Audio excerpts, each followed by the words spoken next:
السلام عليكم ورحمة الله وبركاته. بسم الله الرحمن الرحيم.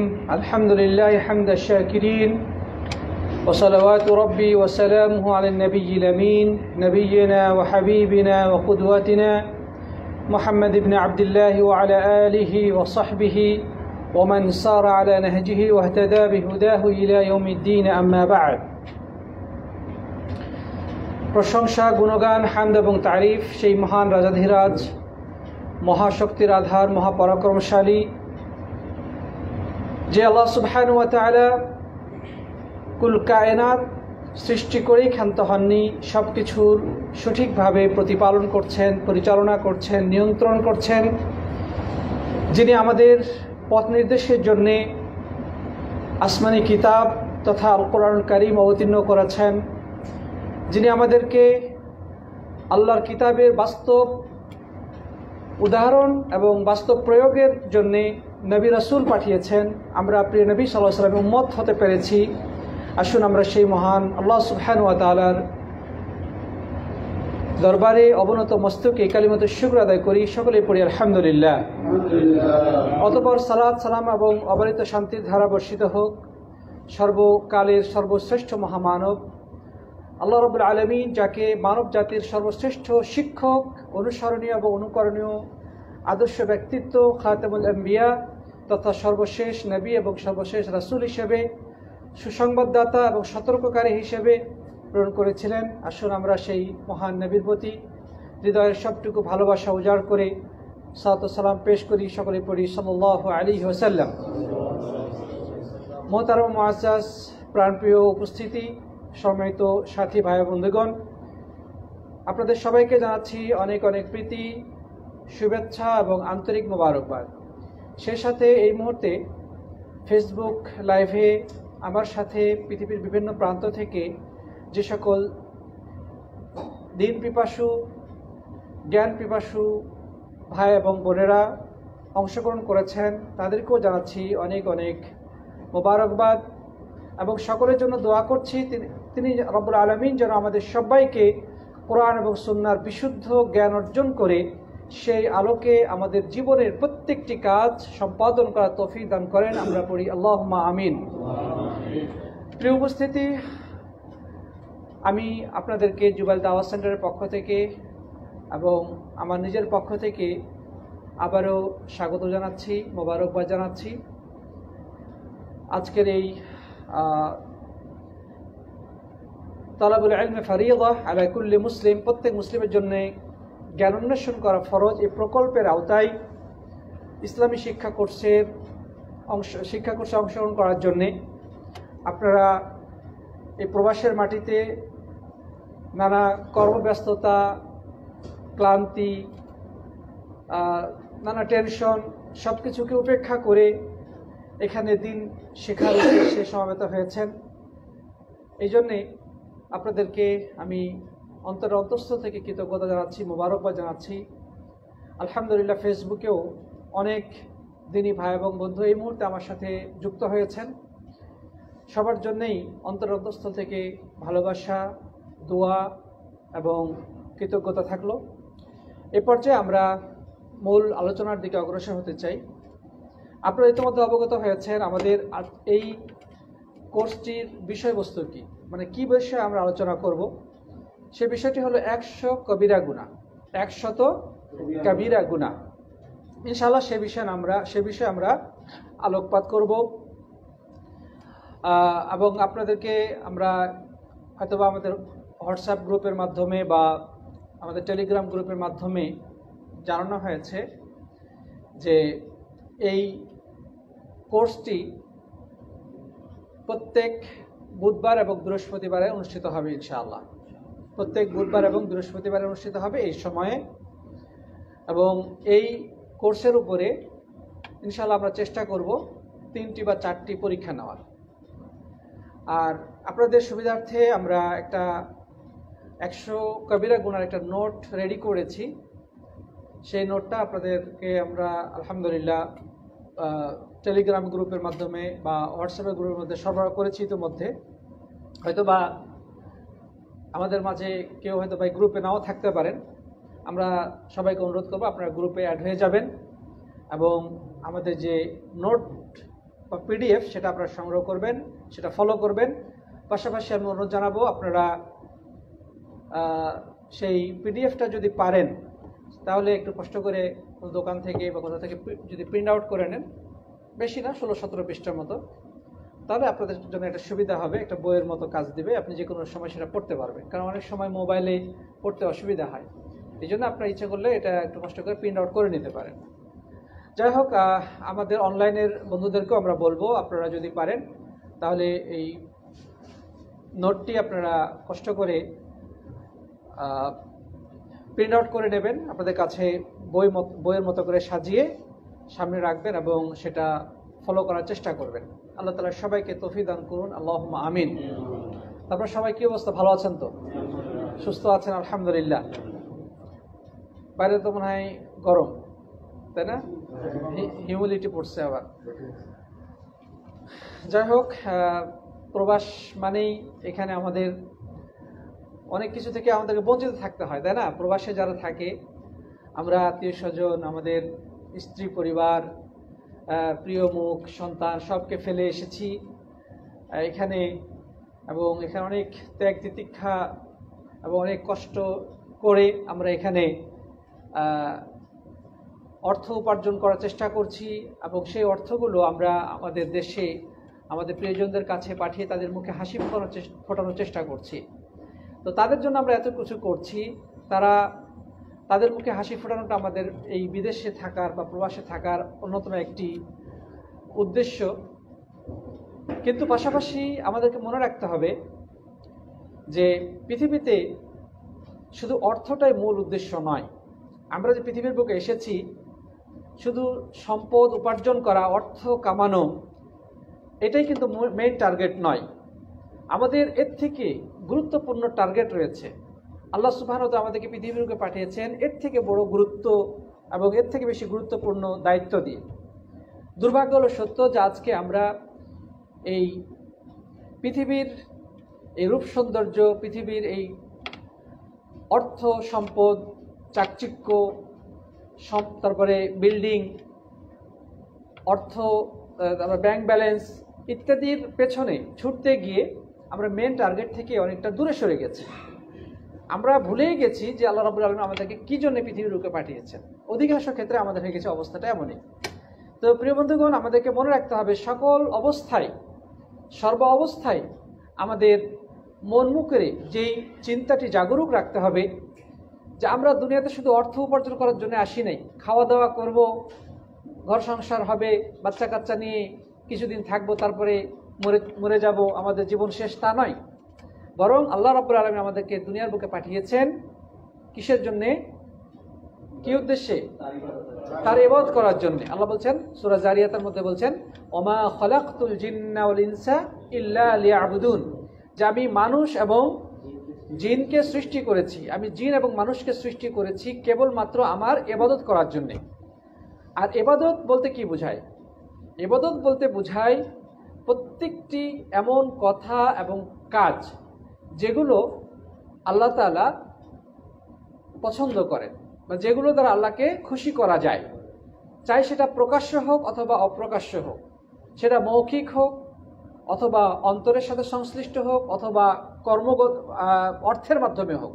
মানে আমরা যে সমস্ত কাজ করব, যে সমস্ত কথা বলবো, রব্বুল আলামিনকে সন্তুষ্ট করার উদ্দেশ্যে তার বিধানের আলোকে, সেটাই মূলত ইবাদত। আর ইবাদত কোনটা এটা জানতে হলে অবশ্যই আমাদেরকে জ্ঞান অর্জন করতে হবে। জ্ঞান অর্জন ব্যতিরেকে কোনটা ইবাদত আর কোনটা ইবাদত নয় সেটা কিন্তু পার্থক্য করা সম্ভব নয়। এই জন্য ইসলামী শরীয়তে দ্বীনের জ্ঞান অর্জন করার গুরুত্ব অপরিসীম। ইসলামী শরীয়তে দ্বীন সম্পর্কে জ্ঞান অর্জন করার গুরুত্ব কি? অপরিসীম, মানে এর তুলনা হয় না। আমরা যদি দেখি মহাগ্রন্থ আল কোরআনুল কারীমের প্রথম যে আয়াত এই বিশ্ববাসীর কাছে রব্বুল আলামিন প্রেরণ করেছেন, সেখানে কিন্তু আমাদেরকে সর্বপ্রথম বলা হয়নি যে তোমরা নামাজ পড়ো, ওখানে বলা হয়নি সর্বপ্রথম তোমরা রোজা রাখো, হজ করো, যাকাত দাও, এগুলো বলা হয়নি। সেখানে সর্বপ্রথম যে অর্ডারটা এসেছে এবং যেটা আমরা আশা করি সবাই জানি, সেটা কি? ইকরা, ইকরা বিসমি রাব্বিকাল্লাযী খালাক। পাঠ করো তোমার রবের নামে, যিনি সৃষ্টি করেছেন। তা আল্লাহ রাব্বুল আলামিন এই আয়াতটা পৃথিবীর বুকে প্রেরণ করলেন যে তুমি পড়ো, পাঠ করো। কার নামে? বিসমি রাব্বিকা, তোমার রবের নামে। এখানেই বোঝা যাচ্ছে যে আমাদেরকে পড়তে হবে, শিক্ষা অর্জন করতে হবে, জ্ঞান অর্জন করতে হবে। কোন জ্ঞান? যেটা দ্বারা রবের পরিচয় পাওয়া যাবে, যেটা দ্বারা সৃষ্টিকর্তার সন্ধান লাভ করা যাবে, যেটার দ্বারা প্রতিপালকের সান্নিধ্য অর্জন করা যাবে, সেই জ্ঞান আমাদেরকে অর্জন করতে হবে। এখানে কিন্তু ওই আয়াত থেকে এদিকে ইঙ্গিত পাওয়া যাচ্ছে, বিসমি রব্বিক, তোমার প্রতিপালকের নামে তুমি পাঠ করো। প্রিয় বন্ধুগণ, হ্যাঁ, তার অর্থ এই নয় যে দুনিয়াবী বিষয়ে জ্ঞান অর্জন করা জায়েজ নেই। হ্যাঁ, অবশ্যই আমাদেরকে দুনিয়া সম্পর্কেও জানতে হবে। আমাদের এই যে বিজ্ঞান, টেকনোলজি, তারপরে কৃষি, ব্যবসা বাণিজ্য, বিভিন্ন কিছু আবিষ্কার, ডাক্তারি বিজ্ঞান, এই সব কিছুই আমাদের জীবনের জন্য গুরুত্বপূর্ণ। এগুলো শিখতে হবে। কিন্তু নবী রাসূলগণ এই দুনিয়ার বুকে এসেছেন এই সমস্ত দুনিয়াবী বিষয় শিক্ষার জন্য নয়, বরং তারা এসেছেন আল্লাহর পক্ষ থেকে ওয়াহী মানুষের কাছে, অর্থাৎ আল্লাহর পক্ষ থেকে প্রাপ্ত জ্ঞান মানুষের কাছে পৌঁছে দেওয়ার জন্য। কারণ এই যে চিকিৎসা বলেন, ইঞ্জিনিয়ারিং বলেন, হ্যাঁ, বা এগুলো মানুষ অভিজ্ঞতার আলোকে শিখে এবং প্রয়োজনের আলোকেই উদ্ভাবন করে। আমরা জীবনযাত্রার ক্ষেত্রে কোথায় কি করতে হবে, এগুলো আমাদের প্রয়োজনের আলোকেই এগুলো আমরা শিখি।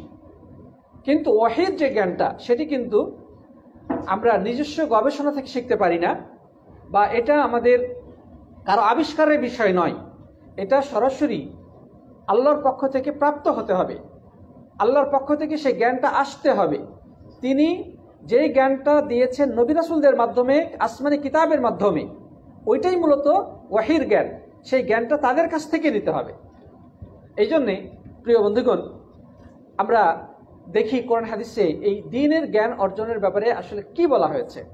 দেখেন, একটি হাদিস আপনাদের সামনে পেশ করতে চাই। কাইস ইবনে কাসীর রাহিমাহুল্লাহ বলছেন যে কাদিমা রাজুলুম মিনাল মাদিনাতি ইলা আবি দারদা ওয়া হুয়া বিদিমাশক। কাইস ইবনে কাসীর বলছেন যে আবু দারদা রাদিয়াল্লাহু তাআলা একজন সম্মানিত সাহাবী, তিনি দামেস্কে ছিলেন। কোথায়? দামেস্ক কোথায়? সিরিয়া, সিরিয়ায় ছিলেন। তো এক ব্যক্তি সুদূর মদিনা থেকে সিরিয়া বা দামেস্ক গিয়েছেন। ভাই, এখন তো আমরা চিন্তা করলে অনেক দূর দূরান্তের পথ আমাদের কাছেই মনে হয়। কারণ এই আধুনিক টেকনোলজির যুগে, এই উন্নয়ন ব্যবস্থার উন্নতির যুগে, এই যোগাযোগ ব্যবস্থার উন্নতির যুগে আমরা অনেক দূরকে কাছে করে ফেলেছি, আল্লাহ তাআলা সহজ করে দিয়েছেন। কিন্তু যে সময় মানুষ উটের পিঠে চড়ে, ঘোড়ায় চড়ে, গাধায় চড়ে, খচ্চরের পিঠে চড়ে এক জায়গা থেকে এক জায়গায় যাতায়াত করত, পায়ে হেঁটে চলাফেরা করত, তখনকার বিষয়টি চিন্তা করে দেখুন। মদিনা থেকে সিরিয়া গিয়েছেন এক ব্যক্তি, কার কাছে? সাহাবী আবু দারদা রাদিয়াল্লাহু তাআলার কাছে। তখন বলছেন, ফাকাল মা আকদামাকা ইয়া আখি। সাহাবী আবু দারদা ওই ব্যক্তিকে জিজ্ঞাসা করছেন যে, হে আমার ভাই, আপনি কেন এসেছেন মদিনা থেকে?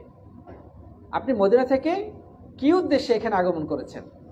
ফাকালা হাদিসুন বালাগানি আন্নাকা তুহাদ্দিসু আন রাসূলিল্লাহ সাল্লাল্লাহু আলাইহি ওয়াসাল্লাম। তিনি বললেন যে আমাকে মদিনা থেকে দামেস্ক নিয়ে এসেছে একটি তথ্য। সেই তথ্যটা হলো যে আপনি আল্লাহ রাসূল সাল্লাল্লাহু আলাইহি ওয়াসাল্লাম থেকে একটা হাদিস বর্ণনা করেন, সেই হাদিসটা শোনার জন্য। সুবহানাল্লাহ। যে আপনি আল্লাহ রাসূল থেকে, যে ব্যক্তি এসেছেন উনি কিন্তু রাসূলের সাহাবী ছিলেন না, কিন্তু উনি রাসূলকে দেখেন নাই, কিন্তু সাহাবীকে তিনি দেখেছেন এবং তিনি শুনেছেন যে এমন একটি হাদিস আছে, যে হাদিসটি আবু দারদার কাছেই আছে, উনি এই হাদিসটা বর্ণনা করেন। শুধুমাত্র এই হাদিসটি সংগ্রহ করার জন্যে আমি মদিনা থেকে আপনার কাছে এসেছি, দামেস্কে আপনার নিকটে আমি আগমন করেছি, শুধু হাদিস শোনার জন্যে, একটা হাদিস শোনার জন্যে। আল্লাহু আকবার।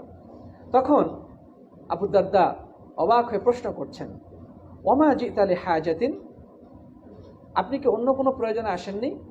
মানে আপনি যে দূরে এসেছেন আর কোনো উদ্দেশ্য নাই আপনার, অন্য কোনো দরকারে আপনি আসেননি? ফাকালা লা, তিনি বললেন যে না, আমি আর অন্য কোনো উদ্দেশ্যে আসি নাই। ফাকালা আমা কাদ ইনতা লিতিজারা, আপনি কি ব্যবসা বাণিজ্যের উদ্দেশ্যে আসেন নাই? কারণ তখন সিরিয়া ছিল ব্যবসা বাণিজ্যের প্রাণকেন্দ্র। আপনি মদিনা থেকে এসেছেন, ব্যবসা বাণিজ্যের নিয়তে আসেন নাই? ক্বালা লা, না আমি এই ব্যবসার জন্য আসি নাই। ক্বালা মা জিতু ইল্লা ফি তলাবি হাযাল হাদিস, আমি এসেছি আপনার কাছে শুধুমাত্র এই হাদিসটি সম্পর্কে জানার জন্যে বা এই হাদিসের জ্ঞান অর্জন করার জন্যে। আল্লাহু আকবার। চিন্তা করতে পারেন একজন মানুষের ভিতরে দ্বীনের জ্ঞান শেখার, হাদিস শেখার আগ্রহ কতটা প্রবল হলে এই দূরের পথ তার সামনে প্রতিবন্ধক হয়ে দাঁড়ায় না, বরং সমস্ত কষ্টকে সে উপেক্ষা করে বিশাল ত্যাগ তিতিক্ষা করে হাদিস শোনার জন্য মদিনা থেকে দামেস্কে সিরিয়ায় ছুটে যান। আল্লাহু আকবার। এবার তিনি বলছেন যে ঠিক আছে, তাহলে আপনাকে আমি হাদিসটি শুনিয়ে দিই।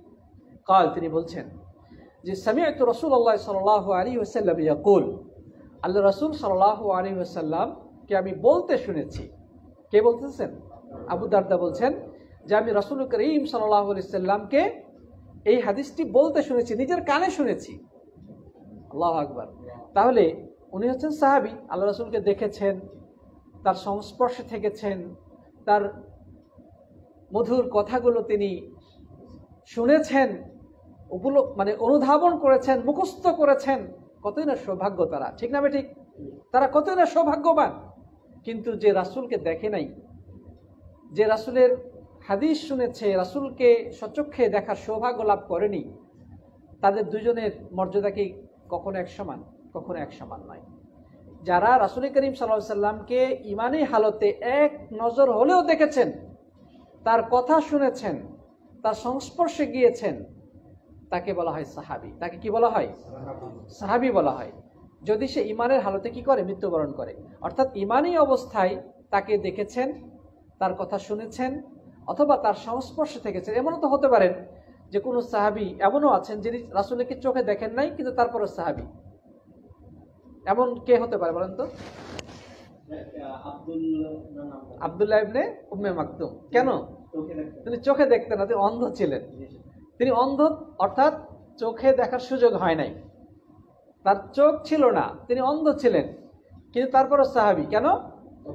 রাসূল করিম সাল্লাল্লাহু আলাইহি ওয়াসাল্লামের কাছে থেকেছেন, সংস্পর্শে গিয়েছেন, তার কথা শুনেছেন। আল্লাহু আকবার। আচ্ছা, তো যাই হোক, আর যে ব্যক্তি, তাকে সাহাবী বলা হয়। আর যে আল্লাহ রাসূলকে দেখেন নাই কিন্তু কোনো সাহাবীকে দেখেছেন ঈমানি হালতে, অথবা তার সংস্পর্শে থেকেছেন, তার বক্তব্য শুনেছেন, সে যদি ঈমানি অবস্থায় মৃত্যুবরণ করে, তাকে কি বলা হয়? তাবিঈ বলা হয়। রাসূলকে দেখলে এই হালতে কি? তাকে হলো সাহাবী বা রাসূলের সহচর্যে থাকলে সাহাবী। আর যদি কেউ রাসূল সাল্লাল্লাহু আলাইহি ওয়াসাল্লামকে না দেখে সাহাবীকে দেখে, তাকে কি বলা হবে? তাবিঈ বলা হবে। কি বলা হবে? তাবিঈ। হাদিসের দৃষ্টিতে আল্লাহ রাসূল সাল্লাল্লাহু আলাইহি ওয়াসাল্লাম বলেছেন যে তিনটি যুগ হচ্ছে শ্রেষ্ঠ যুগ। একটা হচ্ছে রাসূল করিম সাল্লাল্লাহু আলাইহি ওয়াসাল্লামের যুগ, আরেকটা হচ্ছে সাহাবীদের যুগ, আরেকটা হচ্ছে তাবিঈদের যুগ।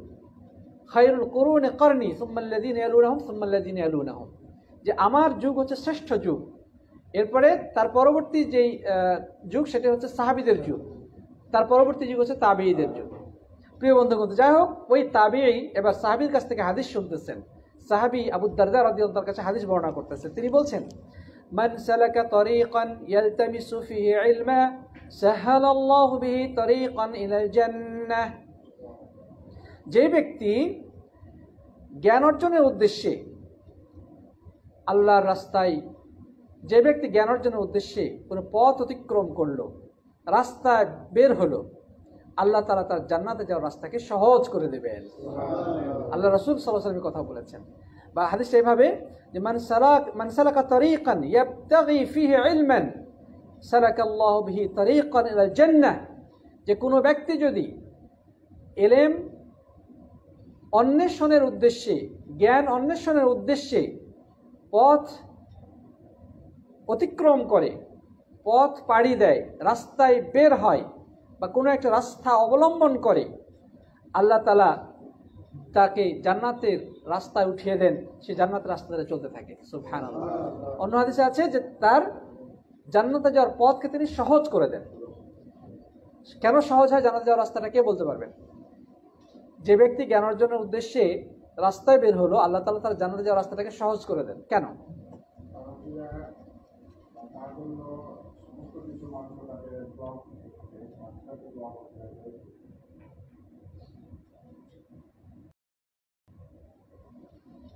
হ্যাঁ বলুন।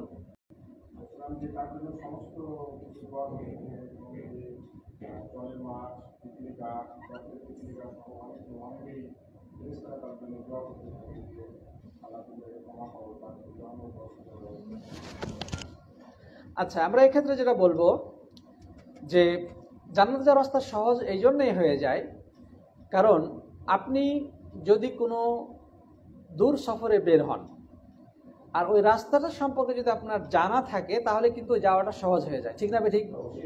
মানে আপনার ডেস্টিনেশন হচ্ছে মক্কা মুকাররমা, আপনি যেতে যাচ্ছেন মক্কা মুকাররমা। এখন আপনাকে অবশ্যই জানতে হবে আমাকে কোন জায়গায় গাড়িতে উঠতে হবে বা কোন রাস্তায় গাড়িটা যাবে। সালাম রাহমাতুল্লাহ। আসেন, তাহলে আমাকে অবশ্যই সে সম্পর্কে জানতে হবে কোন রাস্তা রিয়াদের পথে যাবে বা মক্কার উদ্দেশ্যে যাবে, আর কোনটা অন্যদিকে মোড় নেবে। এই যে ড্রাইভার সে কিন্তু জানে, বা আপনি যদি নিজে ড্রাইভ করে যান আপনাকে জানতে হবে। তো আমার ডেস্টিনেশন হচ্ছে জান্নাত, আমি জান্নাত যেতে চাই। তো জান্নাতে যেতে হলে আমাকে জানতে হবে না জান্নাতে যাওয়ার রাস্তা কোথায়, কোন পথে গেলে জান্নাত পাওয়া যাবে, কোন রাস্তা ধরে গেলে আমাকে এই রাস্তা জান্নাত পর্যন্ত পৌঁছাবে, এ সম্পর্কে কি আমাকে অবশ্যই জানা দরকার নেই?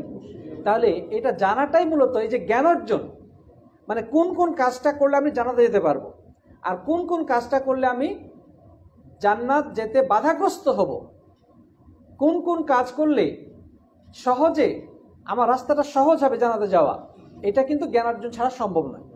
এই জন্যই হাদিসে বলা হয়েছে যে ব্যক্তি জ্ঞান অর্জন করার জন্য রাস্তায় বের হলো বা কোনো একটা মাধ্যম অবলম্বন করলো, আল্লাহ তাআলা তার জন্য জান্নাতের রাস্তাকে সহজ করে দেন বা জান্নাতের রাস্তায় তাকে উঠিয়ে দেন, সে জান্নাতে সহজেই জান্নাতে পৌঁছে যায়। সুবহানাল্লাহ।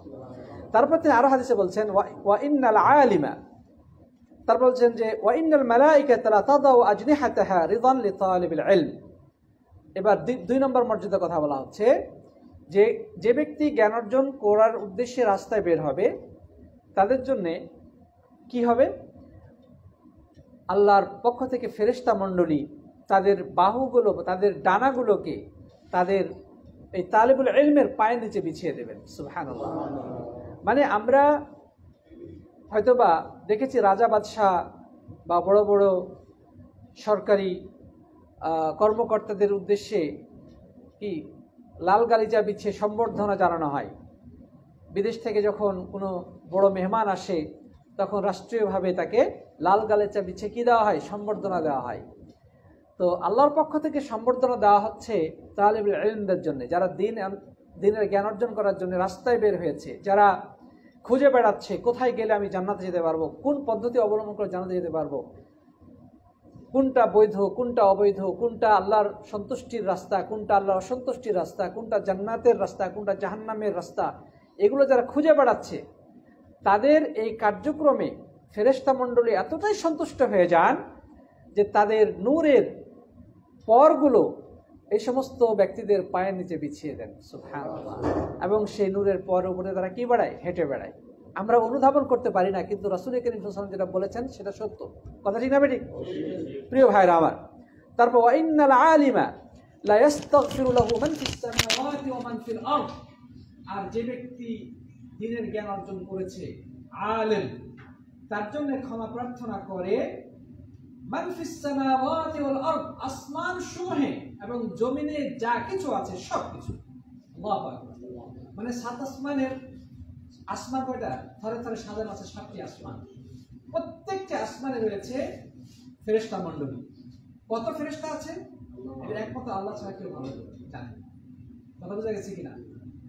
জমিনে কারা আছে? ফেরেশতারা আছে। আসমানের সমস্ত ফেরেশতা এবং জমিনে যত ফেরেশতা আছে সবাই তার জন্য কি করে? ইস্তিগফার করতে থাকে।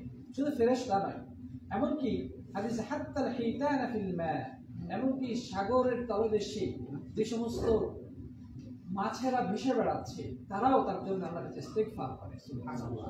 অন্য হাদিসে রয়েছে যে মাটির নিচে যে পিপিলিকারা আছে, কীট পতঙ্গ রয়েছে, তারাও তার জন্য আল্লাহর কাছে ক্ষমা প্রার্থনা করতে থাকে। তার মানে কি দাঁড়ালো? আসমানে, জমিনে, এই পৃথিবীর বিভিন্ন জায়গায়, পাহাড়ের ভিতরে, বনে জঙ্গলে, সাগরের অতল তলে, অন্তরিক্ষে যে পাখিরা উড়ে বেড়াচ্ছে, সাগরের তলদেশে যে বিভিন্ন প্রজাতির মাছ বা জলজ প্রাণী রয়েছে, সবাই ওই তালিবে ইলমের জন্য আল্লাহর কাছে ইস্তিগফার করতে থাকে, ক্ষমা প্রার্থনা করতে থাকেন। এমনকি ফেরেশতা মণ্ডলী পর্যন্ত তাদের জন্য শুধু ইস্তিগফারই করেন না, তাদের নূরের পরগুলো এই তালিবে ইলমের পায়ের নিচে বিছিয়ে দেন। জিনিসগুলো আমাদের ইমাজিন করতে হবে, চিন্তা করতে হবে। আচ্ছা, আমরা মানুষ না হলে গুনাহগার, আমাদের অনেক পাপ পঙ্কিলতা আছে। ফেরেশতাদের কি কোনো গুনাহ আছে? ফেরেশতারা কোনো পাপ করে? তারা কখনোই আল্লাহর নাফরমানি করে না, তারা পুত ও পবিত্র, তারা কখনো নাপাক হয় না। তাদের মুখ দিয়ে আল্লাহর তাসবিহ তাহলিল ব্যতিরিক্ত অন্য কিছুই বের হয় না। আল্লাহর প্রশংসা, আল্লাহর গুণগান, আল্লাহর আনুগত্যের জন্য তারা সদা সর্বদা অতন্ত্র প্রহরীর মতো অপেক্ষায় থাকে। আল্লাহ যা আদেশ করেন তারা সেটা বাস্তবায়ন ঘটান। তারা আল্লাহর নাফরমানি কি জিনিস তারা জানে না, তারা নিষ্পাপ, পুত পবিত্র। তারা যদি আমাদের জন্য তার ইস্তিগফার করে, ক্ষমা চায়, তাহলে আশা করা যায় আল্লাহ কবুল করবে। ঠিক না বেঠিক?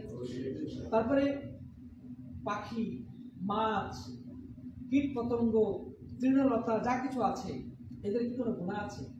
তারা কখনো কি পাপ কর্ম করে, আল্লাহ নাফরমানি করে? তারা কখনোই আল্লাহ নাফরমানি করে না। তারা সদা সদা আল্লাহর গুণগানে রত রয়েছে। প্রত্যেকটি বস্তু আল্লাহ গুণগান করছে। তারা তালিবে ইলমের জন্য আল্লাহর কাছে ক্ষমা প্রার্থনা করতে থাকে, হে আল্লাহ, এই তালিবে ইলমের জন্য ক্ষমা করে দাও, এই দিন শিক্ষার্থীকে তুমি মাফ করে দাও। আল্লাহু আকবার। এদের দোয়া আল্লাহর কাছে গৃহীত হওয়ার সম্ভাবনা আছে না নেই? অবশ্যই সম্ভাবনা রয়েছে। তারপরে রাসূল করিম সাল্লাল্লাহু আলাইহি ওয়াসাল্লাম আরো বলেছেন, কে? আবু দারদা হাদিস বর্ণনা করে শোনাচ্ছেন কাকে? ওই যে মদিনা থেকে আগন্তুক ব্যক্তিকে। ইন্নাল উলামা ওয়ারাসাতুল আম্বিয়া, আলেমগণ হচ্ছেন নবীদের ওয়ারিস। যারা আলেম তারা হচ্ছে কি নবীদের ওয়ারিস। এর আগে বলেছেন ফাদলুল আলিম আলাল আবিদ কাফাদলিল কমর আলা সাইরিল কাওয়াকিব। একজন আলেমের সম্মান বা মর্যাদা হচ্ছে একজন সাধারণ আবেদের উপরে। দুইজন ব্যক্তি, একজন হচ্ছে আলেম, কোরআন হাদিসের জ্ঞান দ্বারা, যার জ্ঞানের ভান্ডার পরিপূর্ণ, কোরআন হাদিসের জ্ঞান তার কাছে আছে, সে হচ্ছে আলেম। আরেকজন মানুষ আলেম না, কিন্তু আবেদ, ইবাদত গুজার, মানে দিন সম্পর্কে ভালো কিছু জানে না, কিন্তু ইবাদতে মাশাআল্লাহ খুবই অগ্রগামী। ঠিক আছে কিনা? তো দুই শ্রেণীর মানুষ। একজন আলেম, যার কাছে কোরআন হাদিসের পর্যাপ্ত জ্ঞান রয়েছে, সেই লোকটির মর্যাদা একজন ইলমহীন ইবাদত গুজার ব্যক্তির উপরে কতটা, আল্লাহ রাসূল সাল্লাল্লাহু আলাইহি ওয়াসাল্লাম উদাহরণ দিচ্ছেন, কাফাদলিল কমরি আলা সাইরিল কাওয়াকিব। যে আমরা রাতের অন্ধকারে যদি আকাশের দিকে তাকাই, কি দেখতে পাবো? যখন পূর্ণ দ্বাদশীর চাঁদ, একটি পূর্ণ অবয়বে যদি পূর্ণিমার চাঁদের দিকে তাকাই, তখন আমরা দেখতে পাবো যে আরো চতুর্দিকে বিভিন্ন নক্ষত্র রাজি রয়েছে, তারকাপুঞ্জ আকাশে ভেসে বেড়াচ্ছে বা সেখানে মিটি মিটি আলো ছড়াচ্ছে। তাহলে রাসূল করিম সাল্লাল্লাহু আলাইহি ওয়াসাল্লাম উদাহরণ ঠিক তেমনই দিচ্ছেন যে আকাশে যত নক্ষত্র রাজি রয়েছে, তারকাপুঞ্জ রয়েছে, সেগুলোর উপরে ওই পূর্ণিমার চাঁদের যে মর্যাদা বা পূর্ণিমা চাঁদের যে উজ্জ্বলতা বা এর যে সৌন্দর্য, এর যে মর্যাদা, ঠিক তদ্রূপ হচ্ছে একটা আলেমের মর্যাদা, যার কাছে কোরআন হাদিসের পর্যাপ্ত ইলম রয়েছে, সাধারণ ওই সমস্ত ব্যক্তিদের উপরে যাদের ইলম নেই কিন্তু তারা ইবাদত করে, ইবাদত গুজার ব্যক্তি, তাদের উপরে। প্রিয় ভাইরা আমার, তাহলে আমরা বুঝতে পারতেছি এটা কিসের মর্যাদা যাচ্ছে? ইলমের মর্যাদা যাচ্ছে। ওই ব্যক্তিটা সম্মানিত হয়েছে কিসের কারণে? ইলমের কারণে। মানে ইলম আছে বলে তাকে এই সম্মান দান করেছেন। তারপরে নবী সাল্লাল্লাহু আলাইহি ওয়াসাল্লাম আরো বললেন যে ইন্নাল উলামা ওয়ারাসাতুল আম্বিয়া, আলেমগণ হচ্ছেন নবীদের উত্তরাধিকারী। আমরা আমাদের বাবা মার উত্তরাধিকারী হই। বাবা মারা গেলে তার কিছু টাকা পয়সা আমরা পাই, কিছু জায়গা জমি পাই, তাই না? কিন্তু নবীগণ তারা আমাদের জন্য কত টাকা করে রেখে গেছেন? প্রচুর টাকা রেখে গেছেন না, তারা আমাদের জন্য কি রেখেছে? এলেম রেখে গেছে। আর যারা আলেম তারা কিন্তু সেই নবীদের উত্তরাধিকারী। কিসের উত্তরাধিকারী? এলেমের উত্তরাধিকারী। হাদিসে বলছেন ওয়া ইন্নাল আম্বিয়া লাম ইউরিসু দিনারান ওয়ালা দিরহামান ওয়ালাকিন ওয়ারাসুল ইলম। কিন্তু নবী রাসূলগণ প্রচুর পরিমাণ দিনার দিরহাম, স্বর্ণরৌপ্য স্বর্ণ বা রৌপ্য মুদ্রা রেখে যায় নাই, তারা রেখে গিয়েছেন কি? ইলম। তারা ইলমের ভান্ডার রেখে গিয়েছেন, টাকার ভান্ডার রেখে যায় না, তারা দিনার দিরহামের ভান্ডার রেখে যান নাই, তারা শুধুমাত্র ইলমে ওয়াহির ভান্ডার রেখে গেছেন। আর আলেমগণ সেই ভান্ডার প্রাপ্ত হয়ে তারা সৌভাগ্যবান হয়েছেন। তারপর ওয়াইন্নামা ওয়ারাসুল ইলম, তারা রেখে গিয়েছেন উত্তরাধিকারী সূত্রে ইলম। কোন ইলম? ইলমে ওয়াহি, আল্লাহর পক্ষ থেকে প্রাপ্ত ইলম। ফামান আখাযা বিহি আখাযা বিহাযিন ওয়াফির। সুতরাং যে ব্যক্তি সেই ইলম গ্রহণ করলো সে তার পূর্ণ অংশটাই গ্রহণ করলো। কেউ যদি ইলম থেকে দূরে থাকে, সে ইলম থেকে বঞ্চিত থাকে, সে মূলত নবী রাসূলদের রেখে যাওয়া ধন ভান্ডার থেকে সে বঞ্চিত হয়ে গেল। সুতরাং যার কাছে যে পরিমাণ ইলম আছে সে পরিমাণ নবীদের রেখে যাওয়া সম্পদ উত্তরাধিকারী হয়েছে। যদি কারোর কাছে কম থাকে সে কম পরিমাণে পেয়েছে, কারোর কাছে যদি বেশি থাকে সে বেশি পরিমাণে পেয়েছে। কিন্তু এই ইলম হচ্ছে নবীদের রেখে যাওয়া উত্তরাধিকারী সম্পদ। সুতরাং প্রিয় বন্ধুগণ, আমরা যারা দিন শিক্ষা করতে চাচ্ছি, দিনের জ্ঞান অর্জন করার জন্য ছুটে এসেছি, আমরা দিন শিক্ষার জন্য এই যে আগ্রহী হয়েছি, এটি দুনিয়ার কোনো সম্পদ পাওয়ার লোভে নয়, আমরা নবীদের রেখে যাওয়া যে ওয়াহির জ্ঞান, সেই জ্ঞানের ধনভাণ্ডার থেকে কিছু পাওয়ার জন্য। কথা ঠিক হবে? ঠিক নাকি অন্য কোনো উদ্দেশ্য আছে? অন্য কোনো উদ্দেশ্য নাই। সাথী বন্ধুগণ, এই তিরমিজিতে হাদিসটি বর্ণিত হয়েছে। আর দেখেন, আমরা যে কোনো বিষয়ে যদি না জানি তখন এমন লোকদের কাছে যাই যারা জানে। যেমন আমার জায়গা জমি নিয়ে একটা গন্ডগোল লাগছে, এখন জায়গা জমি সংক্রান্ত আইনের ব্যাপারে আমরা কার কাছে যাব? অ্যাডভোকেটের কাছে যাব বা মোহরির কাছে যাব, যারা এই সম্পর্কে জ্ঞান রাখে, তাই না? কোনো একটা বাংলাদেশের বা আমাদের দেশের আইন কানুন সম্পর্কে জানার জন্য আমরা আইনজীবীদের কাছে যাব। আমি অসুস্থ হয়েছি, আমি কি খেলে ভালো হব সেটা জানার জন্য, কিভাবে কোন চিকিৎসাটা গ্রহণ করলে আমি সুস্থ হব, আমরা ডাক্তারের কাছে যাব। আমরা বিল্ডিং তৈরি করব, বিল্ডিংটার প্ল্যানটা কি হওয়া উচিত, কিভাবে করলে বিল্ডিংটা সুন্দর হবে, এটা জানার জন্য আমরা কোথায় যাব? আমরা সিভিল ইঞ্জিনিয়ারের কাছে যাব, আর্কিটেকচারের কাছে যাব, বা আমাদের গ্রামগঞ্জে মিস্ত্রিরা অনেক পরামর্শ দেন। মোট কথা আমরা যারা কিছুটা জানে তাদের কাছ থেকে কিন্তু আমরা সেই জিনিসটা শিখব। আচ্ছা, এখন ওয়াহির জ্ঞান আমরা যদি জানতে চাই বা শিখতে চাই, তাহলে আমাদের কার কাছে যাওয়া উচিত? ইঞ্জিনিয়ারের কাছে নাকি ডাক্তারের কাছে নাকি আইনজীবীর কাছে? কার কাছে? যারা আল্লাহর নবীর সেই ধনভাণ্ডারের অধিকারী, যারা আহলুল যিকির, যারা কোরআন হাদিসের জ্ঞান রাখে, তাদের কাছেই আমাদেরকে যেতে হবে। আল্লাহ তাআলা তাই তো আমাদেরকে বলছেন যে ফাসআলু আহলা যিকরি ইন কুনতুম লা তা'লামুন। সূরা নাহলের 43 নম্বর আয়াতে আল্লাহ তাআলা বলছেন যে তোমরা কি করো? ফাসআলু আহলা যিকরি ইন কুনতুম লা তা'লামুন। সাউন্ড কোথায়? সাউন্ড কম হচ্ছে। যে তোমরা আহলে ইলম মানে আহলুল যিকির যারা, তাদের কাছে তোমরা যাও শিক্ষা অর্জন করার জন্য বা জিজ্ঞাসা করার জন্য। আচ্ছা দেখেন, দ্বীনের জ্ঞান না থাকাটাও কিন্তু একটা রোগ বলা হয়েছে হাদিসে। দ্বীন সম্পর্কে না জানাটাও একটা কি রোগ।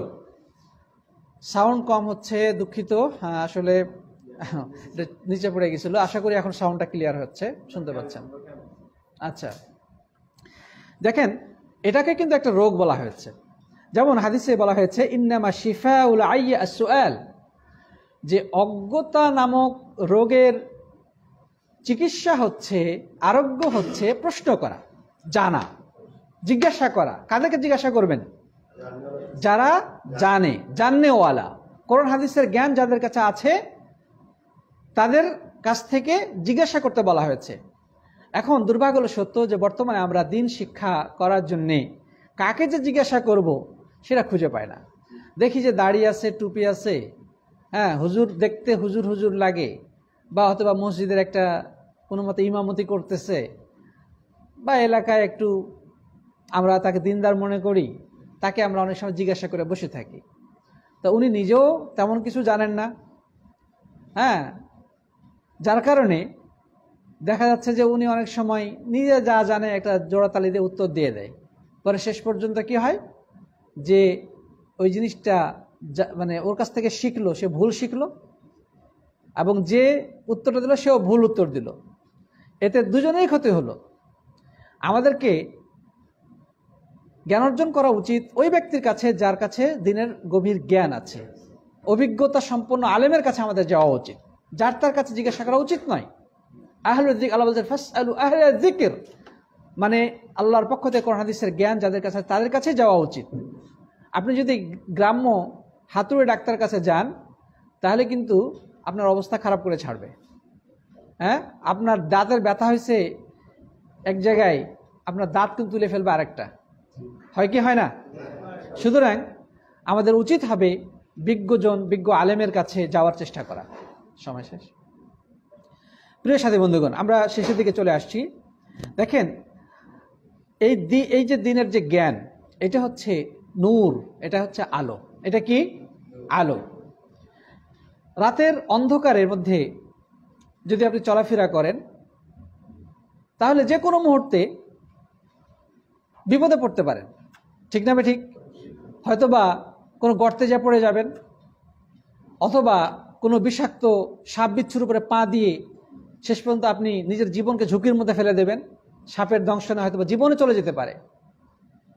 তো দিনে ইলম হচ্ছে ঠিক তেমন। দিনে ইলম হচ্ছে একটা আলো, আর দিনের ইলম না থাকা হচ্ছে অন্ধকার। অন্ধকার। আপনি কোরআন হাদিসের জ্ঞান ছাড়া যদি আপনি আমল করতে থাকেন তাহলে হয়তোবা আপনি সঠিক পথ খুঁজে পাবেন না। হয়তোবা আপনি মনে করেছেন এটা মনে হয় ভালো, আসলে কিন্তু সেটা ভালো না। মনে করেছেন এটা সুন্নত, কিন্তু আসলে সুন্নত সেটা হচ্ছে বেদাত। মনে করেছেন এটা তাওহীদ, কিন্তু আসলে সেটা তাওহীদ না, সেটা হচ্ছে শিরক। মনে করেছে এটা হচ্ছে হালাল, কিন্তু সেটা হালাল না, সেটা হচ্ছে হারাম। কারণ আপনি তো জানেন না। এই জন্য আল্লাহ তাআলা কোরআনে কারীমের মধ্যে বলেছেন, ইন্নামা লা তা'মাল আবসার ওয়ালাকিন তা'মাল কুলুবুল্লাতী ফিস সুদূর, যে মানুষের আসলে চক্ষু অন্ধ হয় না, কিন্তু অন্ধ হয় কি? কলব, যেটা মানুষের বক্ষের মধ্যে রয়েছে। দেখেন, আমাদের অনেক আলেম রয়েছেন যারা দুই চোখ দিয়ে দেখতে পেতেন না, তাদের চোখ ছিল না, তারা অন্ধ ছিলেন, কিন্তু তাদের চক্ষু যেটা খোলা ছিল সেটা হচ্ছে অন্তরের চক্ষু। তারা নিজেরা অন্ধ হওয়ার পরেও বিশ্ববাসীকে তারা পথ দেখিয়েছেন। তাদের মধ্যে অন্যতম একজন আলেম হচ্ছেন সৌদি আরবের সাবেক গ্র্যান্ড মুফতি আল্লামা আব্দুল আজিজ বিন বাজ রাহিমাহুল্লাহ রাহমাতান ওয়াসিআ।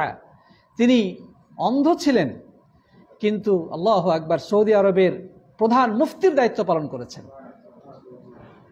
লক্ষ লক্ষ প্রশ্নের উত্তর দিয়েছেন কোরআন হাদিস থেকে, এবং সেগুলো বর্তমান এই আধুনিক যুগে আমরা ইন্টারনেটে সার্চ করলে, যে কোনো বিষয়ে সার্চ করলে আমরা বিন বাজ রাহিমাহুল্লাহর কোরআন হাদিস এবং দলিল ভিত্তিক ফতোয়া পেয়ে যাই। আল্লাহু আকবার। এবং তার লিখিত বই পুস্তক সারা পৃথিবীতে ছড়িয়ে গেছে। এমন কোনো আলেম খুঁজে পাবেন না যারা কোরআন হাদিসের সঠিক জ্ঞান অর্জন করেছে যে বিন বাজ রাহিমাহুল্লাহর বই থেকে উপকৃত হন নাই বা তার ফতোয়া থেকে উপকৃত হন নাই। তাহলে চক্ষু আসলে বাহ্যিক চক্ষুটাই, বাহ্যিক যে চক্ষু অন্ধ হয়ে গেলেই তাকে প্রকৃত অন্ধ বলা যায় না, যদি তার অন্তরের চক্ষুটা খোলা থাকে। আর মূলত এই অন্তরের চক্ষুই হচ্ছে এই কোরআন হাদিসের জ্ঞান। যার কাছে এই জ্ঞান রয়েছে সে মূলত চক্ষুষ্মান, তার অন্তর্চক্ষু খোলা রয়েছে। তারপরে সাথী বন্ধুগণ, এ ব্যাপারে আরো অনেক বক্তব্য রয়েছে। আল্লাহ রাব্বুল আলামিনকে ভয় করতে হলে অবশ্যই জ্ঞান অর্জন করতে হবে আল্লাহ তাআলা সম্পর্কে। আল্লাহ তাআলা তাই তো বলেছে, ইন্নামা ইয়াখশাল্লাহ মিন ইবাদিহিল উলামা, যারা আলেম, কোরআন হাদিসের জ্ঞান রাখেন, তারাই মূলত আল্লাহকে যথার্থভাবে ভয় করেন। আপনি যে জিনিসটা সম্পর্কে কিছুই জানেন না, তাকে কি ভয় করার প্রশ্ন ওঠে? ছোট বাচ্চার সামনে আগুন ফেলে দেন, আগুনের আঙ্গার দিয়ে সে হাত দিয়ে সে ধরে ফেলবে, ঠিক না ঠিক? কারণ সে জানে না যে এই আগুনের ভয়াবহতা কি। তার সামনে সাপ বিচ্ছু গেলে সে ধরে ফেলতে পারে, কারণ ওই সম্পর্কে তার কোনো নলেজ নেই।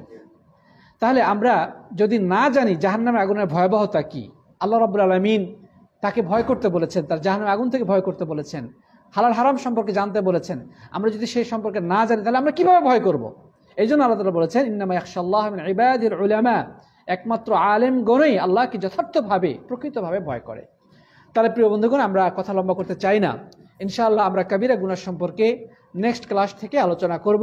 সেটা হচ্ছে আগামী বুধবার, এবং তারপরে আরেকটি ক্লাস হবে বৃহস্পতিবার। প্রত্যেক সপ্তাহে 2টি ক্লাস হবে। আজকে আমরা শুধুমাত্র দিনের জ্ঞান অর্জন করার যে গুরুত্ব এবং মর্যাদা সম্পর্কে সামান্য কিছু আলোকপাত করেছি। এই ব্যাপারে অনেক অনেক বক্তব্য রয়েছে। আমরা আলোচনা দীর্ঘায়িত না করার জন্যেই সংক্ষিপ্ত করলাম। আশা করি আজকের এই আলোচনা থেকে আমরা দিন শিক্ষার প্রতি আগ্রহী হব। আমরা আরও বেশি করে জ্ঞান অর্জনের জন্য সময় এবং শ্রমকে আমরা ব্যয় করব। আমরা আরও ত্যাগ তিতিক্ষা স্বীকার করব। বিশেষ করে যারা মাদ্রাসায় পড়াশোনা করতে পারেন নাই, অথবা হয়তোবা কোনো সময় কিছু পড়াশোনা করেছিলেন কিন্তু জীবন জীবিকার তাগিদে অথবা দিন সম্পর্কে জানার সে সুযোগ না থাকার কারণে শিখতে পারেন নাই, আমি মনে করি এখন তাদের জন্যে এই দিন এলেম শিক্ষা থেকে সুযোগ পাওয়ার পরে দূরে থাকা জায়েজ নেই। কারণ এটা হচ্ছে এলেম অর্জন করা ফরজ। আপনি যদি 5 ওয়াক্ত ফরজ নামাজ বাদ দিয়ে ঘুমিয়ে থাকেন, গুনাহগার হবেন কিনা? ঠিক তদ্রূপভাবে আপনার সামনে দিনই এলেম শিখার একটা মাধ্যম বা একটা সুযোগ এসেছে, কিন্তু আপনি যদি সেই সুযোগটাকে কাজে না লাগিয়ে আপনি ঘরে বসে বসে মোবাইল টিপেন, আপনি টেলিভিশন দেখেন, আপনি গল্প গুজব করে সময় নষ্ট করেন, তাহলে কিন্তু আপনি ফরজ লঙ্ঘন করার কারণে আল্লাহর কাছে গুনাহগার হিসেবে বিবেচিত হয়ে যাবেন। এই জন্য প্রিয় বন্ধুগণ, আপনাদের কাছে আহ্বান জানাবো, আপনারা আজকে যেমন উপস্থিত হয়েছেন, আপনাদের বন্ধু বান্ধবদেরকেও আপনারা যিশুর দাওয়াত দিবেন, এবং আগামী ক্লাসে আরও বেশি পরিমাণে লোকজনের উপস্থিত করার চেষ্টা করবেন। এবং ফেসবুকে মাশাআল্লাহ আমার সামনে অলরেডি অনেক ভাই এবং বোন উপস্থিত রয়েছেন, তারা আলোচনা শুনছেন। আমি তাদের কাছে অনুরোধ জানাবো, আপনারা আমাদের এই ক্লাসের যে ঘোষণাটা অন্যত্র শেয়ার করে দেবেন, যেন অন্যরাও জানতে পারে এবং এই ক্লাসে জয়েন হতে পারে। তো আজকে আমরা আর কথা লম্বা করব না। তো এতক্ষণ যারা আমার সাথে ছিলেন তাদের সবাইকে আমি অনেক অনেক কৃতজ্ঞতা এবং মোবারকবাদ জানিয়ে এবং সকলের সুস্বাস্থ্য এবং ঈমান সমৃদ্ধ জীবন কামনা করে এখানেই শেষ করছি।